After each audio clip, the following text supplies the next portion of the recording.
చేతులు ఉన్నాయి, కాళ్ళు ఉన్నాయి, కళ్ళు ఉన్నాయి, ముక్కులు ఉన్నాయి, చెవులు ఉన్నాయి, గురువుగారికి అన్నీ ఉంటాయి కదా. కానీ ఆయనకు ఆకారం లేదు. ఇవన్నీ వాటి ఆకారం. అవన్నీ నేను కాదని ఆయన నాకు చెప్పారు కదా. అవన్నీ నేను తీసేస్తే ఇప్పుడు వెంకటేశ్వర స్వామి క్యాలెండర్లో నేనేం తీసేయాలి? బొట్టు వెంకటేశ్వర స్వామి గారు, చక్రచక్రాలు వెంకటేశ్వర స్వామి గారు. మీరు చూడకపోతే నేను రేపు ఆ బొమ్మను తెచ్చి మీకు చూపిస్తాను. దక్షిణామూర్తి, దక్షిణామూర్తి అంటాం మనం. ఆయన మూర్తి కాదు, ఆయన అమూర్తి. అమూర్తి అంటే నిరాకార తత్వం. ఆయన దేవుడు కాదు అని కాదు, దేవుడు కాదని కాదు, ఆకారం లేనివాడు. ఆ క్యాలెండర్లో వెంకటేశ్వర స్వామి లేడు అంటే అర్థం ఏమిటి? నిజంగా లేడు. ఉట్టి పేపర్, నల్ల పేపర్. దాంట్లో ఈ నగలన్నీ అక్కడక్కడ పెట్టారు. అవన్నీ కలిసి అసెంబ్లీ చేసుకుని మన బ్రెయిన్లో ఏదో స్వామి అని ఒక క్యాలెండర్ వేసుకున్నాం. దాని మీద ఇటు గోవిందనామాలు ఏవో అన్నీ రాసి ఉంటాయి. ఎవరింటోన్నా ఉంటే చూడండి, ఎక్కడా లేదంటే నేను చూశాను. అందుకని మీకు చెప్తున్నాను. మహాయోగీశ్వరేశ్వరి ఆమె అంత మాయావి. మామూలు మాయావి కాదు, మాయావులందరికీ మహామాయావి. అందుకని యోగీశ్వర ఈశ్వరి, సుప్రీం కమాండ్. ఆమెకు అంత సుప్రీం కమాండ్ ఎక్కడి నుంచి వచ్చిందంటే ఆమె భగవతి. ఆయన భగవాన్, ఆమె భగవతి. అందరికీ భగవాన్ భగవాన్ అని పేరు పెట్టకూడదు. భగ అంటే 6 గుణాలు. ఏమేమిటి అంటే జ్ఞానము, ఐశ్వర్యము, బలము, వీర్యము, తేజ, శక్తి. ఈ 6 చూడండి, మనం ఇంట్లో ఒక ముగ్గేస్తామే, ఇలాంటి ముగ్గు ఈ 6 గుణాలు ఇస్తాయి.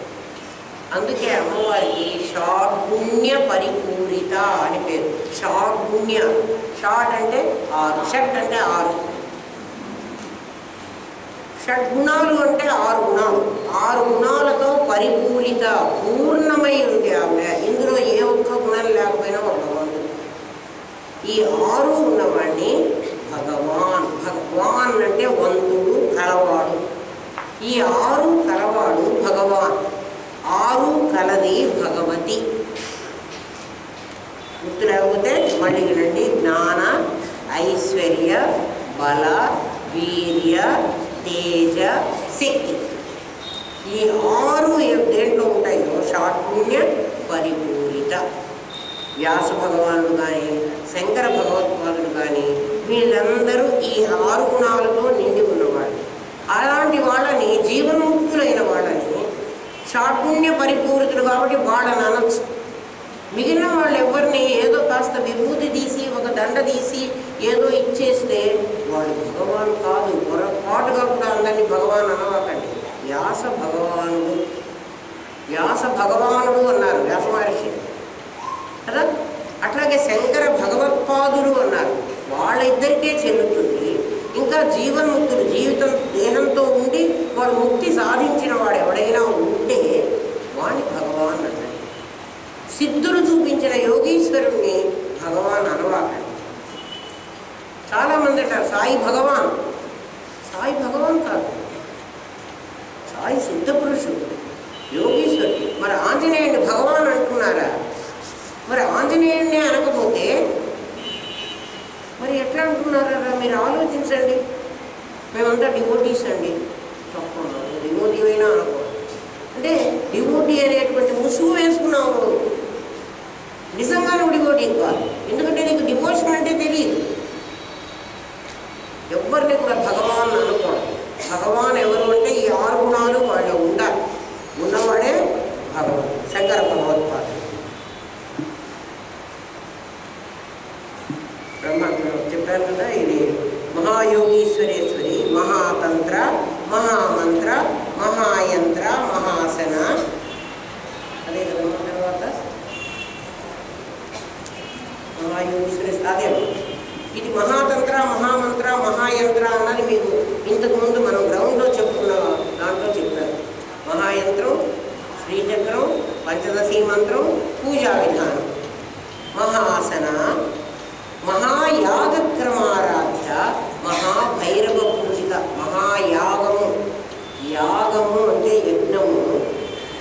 యజ్ఞంలో ఒక హోమగుండం ఉంటుంది. హోమగుండంలో అనేకమైనటువంటి సమిధలతో చెరువు అని ఒకటి అంటారు. అంటే అన్నం ఉండి ఆ అన్నాన్ని ఆవు నెయ్యిని తర్వాత సమిధలను అట్లా యజ్ఞంలో నలుగురు కూర్చుని హోత ఉద్గాత అధ్వర్యుడు అట్లా పేర్లు పెట్టి నలుగురు కూర్చుంటారు. వాళ్ళు 4 వైపుల నుంచి ఒక్కొక్క మంత్రాన్ని జపిస్తూ ఆ హోమంలో స్వాహాకారాలతో వేస్తారు. స్వాహ అని వేశారంటే అది దేవతలకు వెళుతుంది. స్వధ అని వేశారంటే పితృదేవతలకు వెళుతుంది. తద్దినం పెట్టేటప్పుడు స్వధ అని వేస్తారు.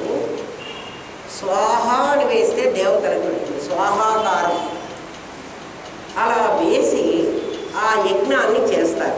హోమగుండంలో వేస్తారు. ఇక్కడ మహాయాగం, అవన్నీ యాగాలు. ఉపాసనలో కర్మకాండలో యజ్ఞాలు ఉన్నాయి. ఆ యాగం ఉంది. ఆ యాగంలో ఇలా బ్రహ్మగారు కూర్చుంటారు. ఇంకా నలుగురిని కూర్చోబెడతారు. ఎందుకంటే 4 వైపుల నుంచి వెయ్యాలి ఆ హోమగుండంలో. ఆ హోమగుండానికి ఇన్ని అడుగుల వెడల్పు ఇంత పొడవు ఉండాలని, దానికి ఇన్ని దిక్కులు ఉండాలని, దానికి ఒక స్టెప్ ఉండాలని, ఇవన్నీ కూడా దాని నియమం ఉంది. ఎలాంటి హోమగుండం ఎలా ఉండాలి, అందులో ఏమేమి వేయాలి, సమిధలుగా ఏం వేయాలి, ఆ కర్రలు ఏ కర్రలు అంటే ఆ కర్రలు దాంట్లో వేయకూడదు.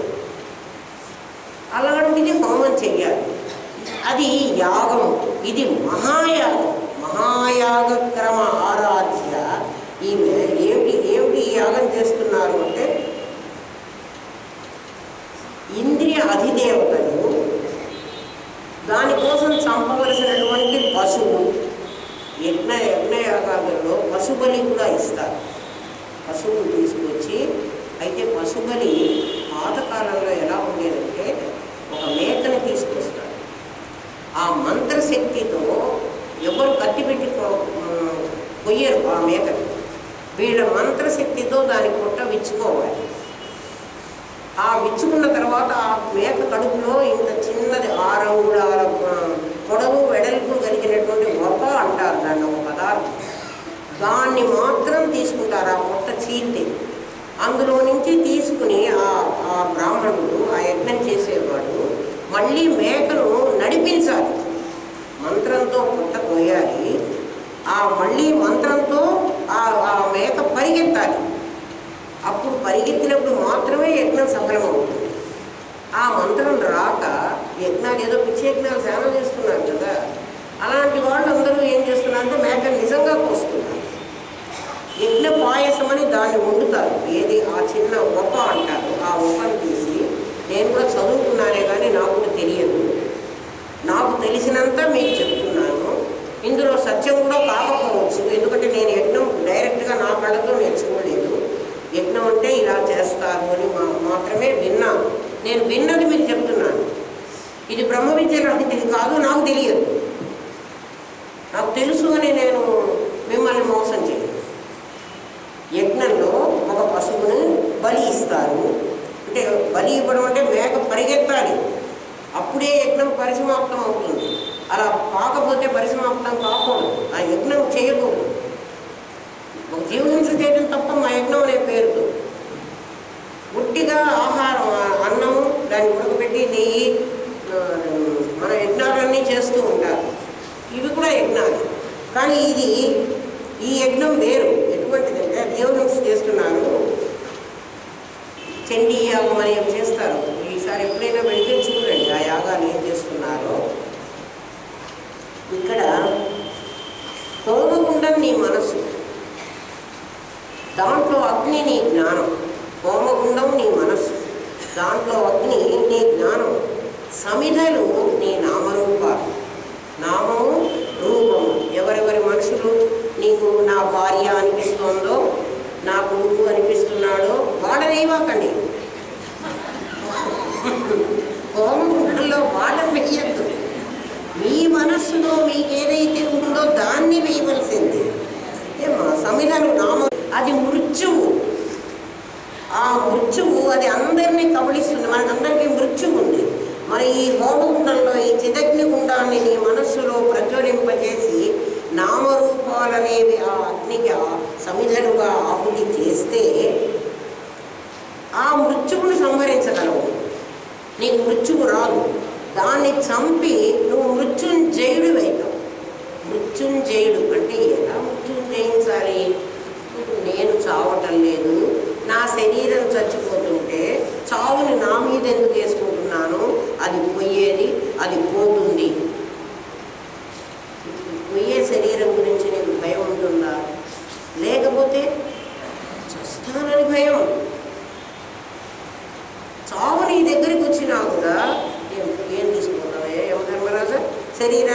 తీసుకో, నాకేం ఒక్కర్లేదు, నేను వెంట వస్తాను. సావిత్రి యమధర్మరాజుతో వెళ్ళింది, మన కథ చెప్తారు కదా. సావిత్రి యమధర్మరాజుతో ఎట్లా వెళ్ళింది? సావిత్రి జ్ఞాని, ఆవిడ తన జ్ఞానంతో యమధర్మరాజు వెంట వెళ్ళింది, శరీరంతో వెళ్ళలేదు. యమధర్మరాజు వెంట యమపట్నానికి వెళ్ళగలిగింది ఆవిడ, నచికేతుడు వెళ్ళలే, అలాగే వెళ్ళింది. ఈ యజ్ఞం చెయ్యి, నేను చిదగ్ని గుండాన్ని ప్రజ్వలింపచేసుకో. వాళ్ళు ఎవరో చెప్తారు, ఎవరంటే ఒక మతం వాళ్ళు దగ్గరే ఉంటారు. వాళ్ళు ఏమిటంటే నీలోనే ఉన్నటువంటి రోగాలు, మన రోగాలు అవి వస్తే హీలింగ్ వాళ్ళేమో ఎవరు, వాళ్ళ గురించి నాకు అంత బాగా తెలియదు, ఊరికే చెప్తాను. ఎక్కడైనా మనకి ఇక్కడ నొప్పి ఉంటుంది అనుకోండి, నీకు ఇక్కడ నొప్పి ఉంది, ఒకసారి ఇలా కళ్ళు మూసుకొని కూర్చుని ఆ నొప్పినంతా నేను తీసేస్తున్నానని ఇట్లా అనుకొని ఇక్కడ ఒక డస్ట్బిన్ పెట్టుకో, ఆ డస్ట్బిన్లో దీన్ని వేసేసి, ఆ డస్ట్బిన్ కూడా బర్న్ చేయి, కాల్ చేసి, కాసేపు మనస్సుని మరలిస్తే అది పోయినట్టు నీకు అనిపిస్తుందేమో, కానీ యథార్థంగా అది పోదు. ఎట్లా పోతుంది? శరీరానికి కొంచెం రోగం పోతుందా? దాన్ని అలా చెయ్యి అని ఏదో చెప్తారు, మానసికంగా మనని మారుస్తారు. అది పోయింది అని మనం అనుకుంటున్నాం. అలాంటి వాళ్ళు ఎవరైనా ఉంటే మరి నాకు తెలియదు కాబట్టి నేను విన్నది మీకు చెప్తున్నాను. దాన్ని బర్న్ చేసేయమంటారు, కాల్ చేసి. ఆ కాల్ చేయటప్పుడు అదే ఆకుపచ్చడం బర్న్ వచ్చిందా అంటే నువ్వు ఏదనుకుంటే అదే వస్తుంది, నువ్వు అనుకోవడమే కదా. అది ఎర్రమంట వచ్చిందా, ఆకుపచ్చది వచ్చిందా, నీలం వచ్చిందా, నీలం వస్తే నీకు ఇంత తగ్గినట్లు, ఎరుపు వస్తే నీకు ఇంత తగ్గినట్లు, నేనేమనుకుంటే అది వస్తుంది. ఆలోచించండి. అంటే వినేవాడు ఉంటే చెప్పేవాడు ఎంతమంది అయినా ఉంటారు. ఎవడో వెనకటికి అన్నా అంట, మా ఊరి వాళ్ళు ఎవ్వరూ లేకుండా ఉంటే నేను పులి కథ చెప్తాను. మా ఊరి వాళ్ళు ఉండకూడదు, నేను కథ చెప్పేటప్పుడు మా ఊరి వాళ్ళు ఉండకూడదు, నేను పులి కథ చెప్తాను. ఏమిట్రా నీ పులి కథ చెప్పు అని అడిగితే, మా ఊరి వాళ్ళు ఎవరు లేరు కదా ఇక్కడ. ఎవ్వరు లేరు, అందరూ ఈ ఊరి వాళ్ళే ఉన్నారు. మా ఊళ్ళో ఒకసారి ఏమైందంటే, మా ఇంట్లో పెద్ద పులి వచ్చింది. పెద్ద పులి వీళ్ళ ఇంట్లోకి వచ్చింది. ఆ పులిని మా తాత పట్టుకుని దాని జూలంతా పీకి, దాని గోళ్ళంతా పీకి మాకు ఇచ్చాడు. ఇదిగో నేను వేసుకున్న పులిగోరు చూడు, ఇదే మా తాత పులిని చంపి పులిగోరు పీకాడు వీళ్ళ తాత. వాళ్ళ ఊరి వాళ్ళు ఎవరు ఉండకూడదు, మా ఊరి వాళ్ళు ఉంటే అబద్ధాలు రా మీరు చెప్తున్నావు, నేను వాడెవడా నాకు తెలిసినా వాళ్ళ ఊరు. వీళ్ళ తాత ఎంత సమర్థులో నాకు. ఇంట్లోకి పులి వస్తే మనం పారిపోతాం, కానీ పులిని పట్టుకోగలమా? పట్టుకుంటే పాపం పులి మనం పిల్లే వదలదు, పిల్లే వదలదు మళ్ళీ, అదే మీద పడి కలుస్తానంటుంది. దాని నుంచి తప్పించుకోవడమే మనకు రాదు, మరి పులి రావడం ఏమిటి? ఆ పులి గోళ్ళు అది ఒక పంజాతో ఒక దెబ్బ కొట్టిందంటే, అయినా పులి ఒక్కసారి నరమాంసం తిన్నది అంటే, ఆ రక్తం రుచి చూసిందంటే మేనేజర్ అంటారు, అది కుదరదు. ఒక్కడిని కాదు, వాళ్ళ ఇంట్లో వాళ్ళ తాతని కాదు, వీడిని వీళ్ళ నాన్నని కూడా చంపగలుగుతారు. అసలు దాన్ని చూసి వీళ్ళే హార్ట్ అటాక్ వచ్చి చచ్చిపోయింది. పులి కథ చెప్పాలంటే మా ఊరి వాళ్ళు ఎవరు ఉండకూడదు. అట్లా చెబుతూ ఉంటారు కొంతమంది. ఆ పిచ్చిని నేను నమ్మబాకండి, బుద్ధిని కాస్త ప్రేరణ చేసుకోండి. మహాయాగం అంటే ఇది, మహాయాగ క్రమ ఆరాధ్య. ఆ అమ్మట మహాయాగము ద్వారా ఒక క్రమ పద్ధతిలో ఆరాధింపబడింది. ఏమిటి ఆ క్రమ పద్ధతి? నీ మనస్సు అనేటువంటి అగ్నిగుండాన్ని నువ్వు తయారు చేసుకోవాలి. ఆ అగ్నిగుండంలో ఎవరెవరిని వేయాలి? నామరూపాలతో ఎవరు నిన్ను బంధిస్తున్నారో, నీ భ్రాంతిజంలో వచ్చిన నామరూపాలు. ఇంట్లో వాళ్ళు ఎవరిని అగ్నిగుండంలో పడేస్తున్నట్టుగా భావన కూడా చేయవాకండి. వాళ్ళు ఎవరిని పడేసే హక్కు మీకు లేదు. మరి ఎవరిని పడేయాలి? బాగా వినండి, ఎవరిని పడేయాలో చెప్తాను. మీ ఇంట్లో ఒక అబ్బాయి పుట్టాడు. పుట్టక ముందు వాడు కడుపులో ఉన్నాడు కాబట్టి ఎట్లుంటాడో కూడా మనకి తెలియదు. ఇప్పుడు పుట్టాడు, పుట్టి మీ చేతిలోకి వచ్చాడు, ఇట్లా చూశాడు. వీడిని చూడగానే బుద్ధి తదాకారం పొందుతుంది కదా. మనకు తెలిసిన లెక్క ప్రకారం మనస్సు చూసి బుద్ధికి చెబుతుంది, బుద్ధి ఆ ఆకారం పొందేస్తుంది. పొంది సూక్ష్మ రూపం చేసి నా చిత్తసాగరంలో దాచిపెడుతుంది. ఎవరిని? ఈ పిల్లవాడు. ఈ పిల్లవాడు ఇక్కడ ఉంటాడు. వీళ్ళంటి పిల్లవాడు ఒకడు నా లోపల తయారైనాడు. వీడు నెల నెల పెరుగుతూ ఉంటాడు. నా లోపల వాడు కూడా పెరుగుతూ వచ్చాడు. వాణ్ణి నేను జీవ సృష్టి అన్నాను. వాడి పేరేమిటి? జీవ సృష్టి. నేను సృష్టించాను. వీడెవడు? ఈ పిల్లవాడు ఈశ్వర సృష్టి. వీడిని నేను సృష్టించాను. నేను ఈశ్వర సృష్టిలో వాడు ప్రకృతిలో తిన్న ఆహారం తిని పెరుగుతున్నాడు.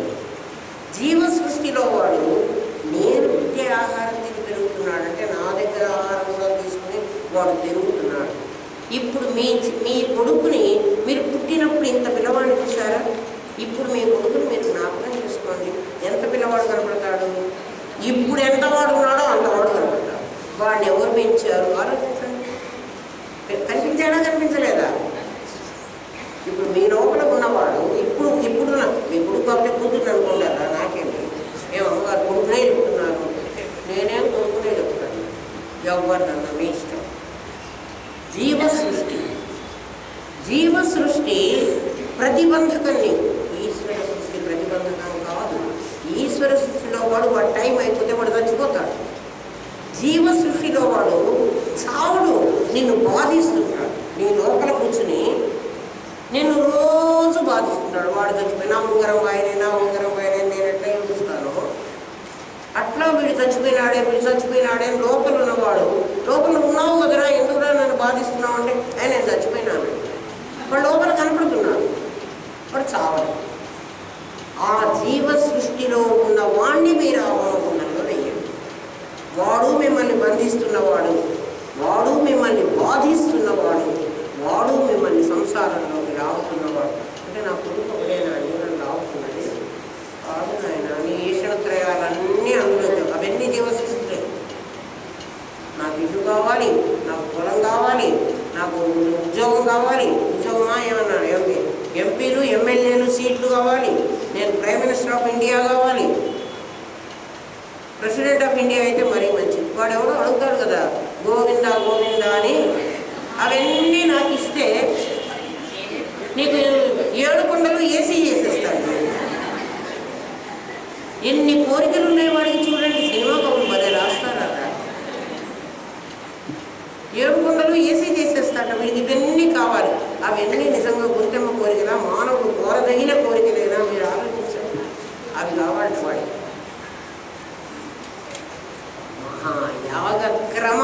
యాగక్రమ అంటే ప్రొసీజర్ ప్రకారం నీ ఇష్టం వచ్చినట్టు నువ్వు వేయబాబు. ఒక యజ్ఞగుండం తయారు చేయి, దాన్ని చిరగ్నిగుండంగా భావన చేయి, సచ్చిత్తుడుగా నిన్ను భావన చేసుకో. ఆ యజ్ఞం చేస్తున్న వాడివి సచ్చిద్రూపమైన నీవు. నీ జీవభావం ఏముందో అవి సమిధలు, అవి మృత్యువు కావలసినవి. అది మృత్యువు. ముందు మృత్యువును వేసేసేయి దాంట్లో. అప్పుడు ఏమవుతుంది? నేను చావను. మృత్యువును అందులో వేసేసాను. ప్రేత అంటే ఏమిటి అర్థం? ప్రాయిత ప్రేత, డిపోర్టెడ్. దాన్ని వదిలేసిన వాడు అని అర్థం. వదిలేస్తున్నాడు. దేన్ని వదిలేస్తున్నాడు? పాము పురుషము వదిలేసినట్టు. పౌర్ణిమ వస్తే పాముకు దాని ఒంటి మీద ఒక లేయర్ వస్తుంది. ఒక లేయర్ అంటే ఒక పొర, పాములాగే ఉంటుంది. అందులో నుంచి ఆ పాము దాన్ని వదిలేసి చక్కగా పాము ఇలా వెళ్ళిపోతుంది. మీరు ఆ ఛానల్ డిస్కవరీ ఛానల్లో చూడండి. నిజంగా పాము మనం చూస్తున్నాం కాదు, వదలు. ఎక్కడ ఉంటుందో దానికోసం మనం ఎక్కడ వెళ్దాం, అది ఎప్పుడు వదులుతుంది. డిస్కవరీ ఛానల్ పెట్టుకొని చూడండి. పాము ఇలా వదిలేసి ఆ పొరంతా దాని పాములాగే ఉంటుంది. అంత లెంగ్త్ ఉంటుంది, అంత పొడవు కూడా ఉంటుంది. దాన్ని వదిలేసి బయటకు వస్తుంది. చాలా స్పీడ్గా పరిగెత్తుతుంది. అప్పుడు దాని పాము లాంటి శరీరం ఒకటి ఇక్కడ వదిలేస్తుంది. ఇది ప్రేత. మన శరీరాన్ని వదిలిపెట్టి కూడా అలాగే ఒకటి పోతుంది, ఒకటి ఇక్కడ ఉంటుంది. ఉన్నది ఏమిటంటే వాసాంసి జీర్ణాన్ని యథావికాయ నరాని గుణాన్ని నరోపరాణి. మన శరీరం ఏమవుతుందంటే ఈ శరీరం వదిలేసి ఒక కొత్త శరీరాన్ని మళ్ళీ ధరిస్తుంది కదా. ఆ శరీరాన్ని వదిలేసేవాడు, వెళ్ళిపోయేవాడు జీవుడు, వదలబడేది శరీరము. కాబట్టి ఇప్పుడు మృత్యువుకి ఏమి ఇవ్వాలి మనం? ఆ యముడికి బొమ్మ పెట్టి, ఇది బొమ్మ, ఏది బొమ్మ? నా శరీరం. దాన్ని యమధర్మరాజుకి ఇచ్చేయి, నీకేం బాగలేదు. ఎందుకంటే నువ్వు అది కాదు కదా. మరి ఇక చచ్చావో అని ఎందుకు తెలుస్తున్నావు? ఎవ్వరు చావలేరు అసలు, ప్రపంచంలో చావు లేదు. నాటకంలో వేషం వేసుకున్నవాడు గ్రీన్ రూమ్లోకి వెళ్ళి వాడు రాజు వేషం ఇచ్చారా నాకు నాటకంలో, నేను రాజుగారి వేషం వేయాలి. వాడు పాపం ఆ డ్రామా కంపెనీ వాడు తీసుకొచ్చాడు, నాకు ఇవన్నీ ఏమిటో కట్టాడు, కింద ఒకటి కట్టాడు, పైన ఒకటి కట్టాడు, తలుపులు పెడుకులు కనపడాలి కదా, నేను రాజును కదా. నాకు ఒక కిరీటం పెట్టాడు, నాకు ఒక విగ్గులు కూడా పెట్టాడు, విగ్గు మీద ఒక కిరీటం కూడా పెట్టాడు. నేను స్టేజ్ మీదకి వచ్చాను, నేను రాజు వెళ్ళలేదా గిరిజములరా అని డ్యాన్స్ చేశాను కాసేపు. నాటకంలో నా పోర్షన్ అయిపోయింది, రాజుగారి పోర్షన్ అయిపోయింది. గ్రీన్ రూమ్లోకి వెళ్ళాలి. వెళ్ళిన తర్వాత ఇవన్నీ తీసేయద్దా? దీంతో నేను ఇంటికి పోతానా? పోతే వాడు ఊరుకుంటాడా? వాడవు. ఆ డ్రామా కంపెనీ డ్రెస్సులు తెచ్చిన వాడు ఏమమ్మా డ్రెస్సులు వేసుకొని వెళ్ళిపోతున్నావు అని అడగడం నన్ను ఖచ్చితంగా అడుగుతాడు. వాడికి ఇచ్చిపోవాలి. ఆ డ్రెస్సులు వేసుకోకముందు నేను ఏదో వేసుకుంటా కదా, నేను పైజామా వేసుకోనో చీర కట్టుకోనో ఏదో ఉంటా, నా దాని మీదే కదా వాడికి కట్టాడు. ఇవి నాకే ఉంటాయి. కాబట్టి నా సూక్ష్మ శరీరం నాకు ఉంటుంది, వాడు వేసుకున్న వేషం వాడు తీసేసుకున్నాడు. ఇప్పుడు నాకు వాడు పెట్టుకుంటే నాకు బాధన, వాడు జమ్ము చెట్టు కింద తగలబెడితే నేను బాధపడాలన్నా? ఎందుకు బాధపడాలి? ఆలోచించండి. మరణం అంటే అదే. ఇప్పుడు వీడికి చావు భయం లేదు. ఎవరికి? మ్యాటర్ ఎనర్జీ కనుక్కున్న వాడికి చావు భయం లేదు, కనుక్కోని వాడికి చావు భయం. ఇప్పుడు చావు భయం పోవాలంటే, చస్తాను అన్న భయం పోవాలంటే ఏం పోవాలి? నాకు భ్రాంతిజం పోవాలి. అంతేనా? సహజం పోక్కర్లేదు, కర్మజం పోక్కర్లేదు, భ్రాంతిజం పోవాలి. భ్రాంతిజం, భ్రాంతి అని నువ్వే చెప్తున్నావు. భ్రాంతి వల్ల వచ్చింది మాయావివ విజృంభయతే అని నువ్వే చెప్తున్నావు. మరి ఏది మాయ వల్ల విజృంభించి నీకు దేహంగా కనిపిస్తుందో, సంబంధ బాంధవ్యాలు జోడించేదో, దాన్ని పోగొట్టుకోవడానికి నీకు బాధ ఎందుకు? దాన్ని మహాయాగంలో వేసి తగలబెట్టింది. యాగంలో వేసి ముందు చేయమంటున్నాడు. అంటే ఏం చేయమంటున్నాడు అంటే, నీ శరీరాన్ని నువ్వు చూస్తుండగా నీ మహాయాగంలో జమ్మి చెట్టు కింద రేపు నీ కొడుకు తగలబెట్టబోయేదా నీ వాడ నువ్వు తగలబెట్టు. ఇంకా వాడేం తగలబెట్టాడు? బూడిదే. ఇప్పుడేమో తగలబెట్టేశావు. ఏమిట్రా మేము హాయిగా సుఖమాని పాడడానికి వస్తే నా కొడుకు తగలబెట్టడం సత్యం మాట్లాడుతున్నాను. అది చెప్తే తప్ప నీకు వైరాగ్యం రాదు. ఆలోచన చేయండి. నేను మాట్లాడటం లేదు. ఇది హయగ్రీవుడికి అమ్మవారు చెప్తోంది, నాయన మహాయాగం చేయరా, క్రమంగా చేయరా, ప్రొసీజర్ను అనుసరించి ఈ యాగం చెయ్యి. ఇది చేస్తే ఏమవుతుందో తెలిసిన, నువ్వు మృత్యుంజయుడు అవుతావు, నువ్వు చావు. ఎందుకంటే నువ్వు చచ్చేవాడి కాబట్టి నిన్ను చంపగలిగిన శక్తి వాడికి లేదు. మార్కండేయుడు శివలింగాన్ని ఇలా పట్టుకున్నాడు, ఆలింగనం చేసుకున్నాడు. అందుకని యమధర్మరాజు వచ్చి పాశం వేసినా లాగలేకపోయినాడు. ఇది కదా మనకు కథ తెలిసింది. మార్కండేయుడు కథలో శివలింగాన్ని ఆలింగనం చేసుకుంటూ, ఇప్పుడు హాస్పిటల్కి వెళదాం కదండి, జనరల్ హాస్పిటల్. ఊళ్ళో జనరల్ హాస్పిటల్ అంతమంది పేషెంట్ ఉండరేమో నాకు తెలియదు. మేమైతే ఉస్మానియా హాస్పిటల్కి వెళ్ళేవాళ్ళం, గాంధీ హాస్పిటల్కి వెళ్ళేవాళ్ళం. చావుపోయే వాళ్ళందరూ ఉండేవాళ్ళు. మా గురుదేవుడు మాకు చెప్పేవాడు, ఒక శివలింగాన్ని తీసుకెళ్ళి మార్కండేయుడు శివలింగాన్ని ఆలింగనం చేసుకుంటే వాడు చావలేదురా, నువ్వు కూడా ఆలింగనం చేసుకో, ఇప్పుడు ఓం నమ శివాయ చెప్పు, నువ్వు చావు అని వాడితో మీరు చేయించుకోరండి అని చెప్పేవారు మా గురుదేవుడు. అది నిజం కాదు. శివలింగాన్ని పట్టుకున్నంత మాత్రాన శివలింగం యమధర్మరాజు దృష్టిలో రాయి కాదా? శివలింగాన్ని పట్టుకోమనండి వీళ్ళందరూ రావకుండా బతుకుతారేమో. రేపు ఎందులో వచ్చేవాడికి శివలింగం చేతికి ఇవ్వండి. ఎందుకు వాడి చేతిలో పెట్టి బాగా గ్లౌజ్ పెట్టి కట్టేద్దాం, వాడు వరకుండా శివలింగాన్ని. యమధర్మరాజు తీసుకోవడం. మరి శివలింగాన్ని మార్కండేయులు పట్టుకుంటే వాడికి మృత్యువు రాలేదు, ఎవరు తీసుకోలేకపోయినాడు అని మనం అందరం అనుకుంటున్నాం కదా. మరి అదేమిటి? శివలింగం అంటే సచ్చిద్రూపమైన పరమాత్మ. ఆ పరమాత్మను నువ్వు పట్టుకుంటే నిన్ను యమధర్మరాజు తీసుకుపోలేడు.